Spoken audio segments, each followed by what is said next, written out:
Aerospace scientists and astronauts plans to set up a beer brewery on the moon. According to NASA and other space bodies, one of the major disappointments of the Apollo 11 landing in 1969 was the discovery of the complete absence of beer on the moon. The situation may only temporary, though. A team of University of California San Diego engineering students are working on an experiment to brew the first beer on the lunar surface, and it may fly by the end of this year. Finding a way to brew a pint on the moon may seem a bit frivolous to some, but there's a serious purpose behind it. While the UC San Diego team admits that it did start out as a bit of a joke, their reasoning is that if the fermentation of yeast, which is at the heart of brewing, can be carried out on the moon, it will not only be a boon to thirsty astronauts, but also the key to everything from baking lunar bread to creating sophisticated pharmaceuticals.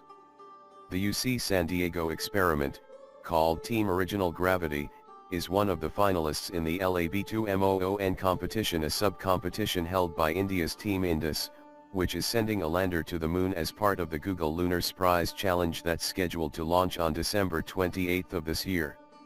If you're expecting the students to set up a full-blown robotic brewery on the floor of a lunar mare, you'll be in for a disappointment.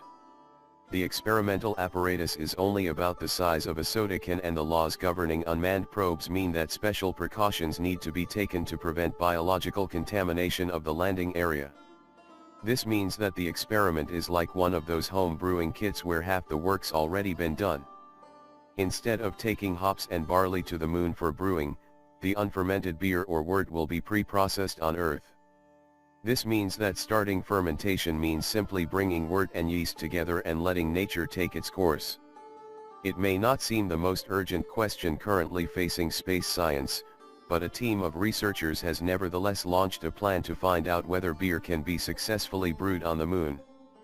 They say finding out how yeast behaves in lunar conditions is important for the development of pharmaceuticals and yeast-containing foods, like bread, in space.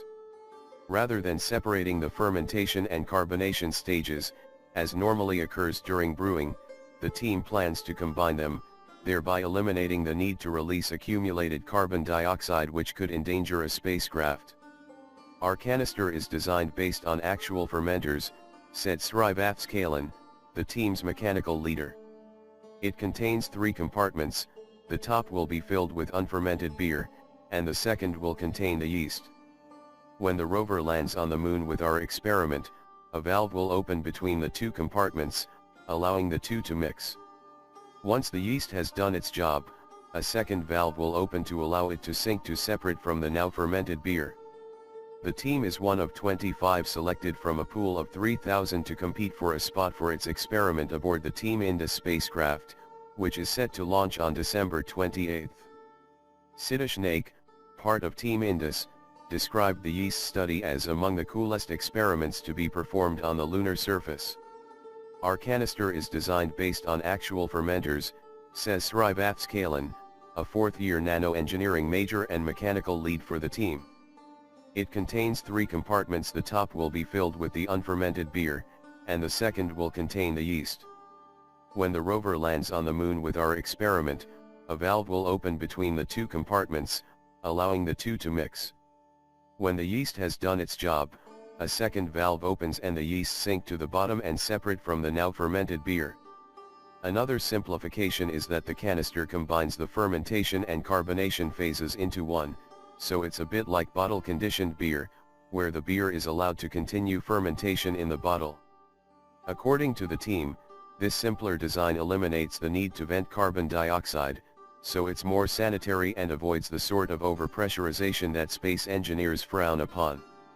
Since there won't be anyone on the moon to taste the finished product, this emphasis on fizz may seem a bit pedantic, but it is necessary because the traditional way of testing yeast fermentation is by measuring density, which relies on gravity. Since the moon has only a sixth of Earth's gravity, the team has opted for measuring pressure as an alternative. Converting the pressure buildup to fermentation progress is straightforward, as long as volume and original gravity, specific gravity before fermentation, hence our name, are known prior to the experiment, says Han Ling, a 5th-year bioengineering undergraduate. The UC San Diego experiment final prototype is scheduled to be evaluated by an international jury at Bangalore, India, in March. Thanks for watching. Share and don't forget to leave your comments.